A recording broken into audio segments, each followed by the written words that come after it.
শীতকাল তো পড়েই গেল, আর শীতকাল মানে ঘোরাঘুরি, পিকনিক স্টার্ট। আজ আমরা সবাই মিলে ঘুরতে যাচ্ছি বলতে পারো।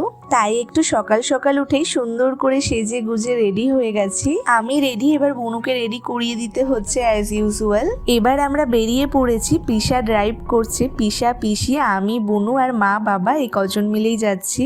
আজ আমরা আসলে যাচ্ছি একটা ইনভিটেশনে, দাদার ছেলে মেয়ের একসাথে অন্নপ্রাশন। একসাথে কেন বললাম সেটা একটু পরেই দেখতে পাবে।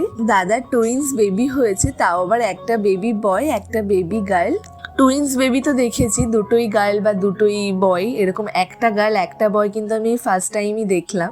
ওদেরকে দেখার জন্য আমি তো ভীষণই এক্সাইটেড ছিলাম। দেখো কি সুন্দর, সবার কোলেই ওরা যাচ্ছে, কোনো কান্নাকাটি কিচ্ছু নেই। এবার চলো যাই খেতে বসি। আজকের দিনটা সবাই মিলে আমরা খুব মজাতে কাটালাম। তোমরা যদি লং ব্লগটা দেখতে চাও, লিঙ্কে গিয়ে চেক করে আসতে পারো।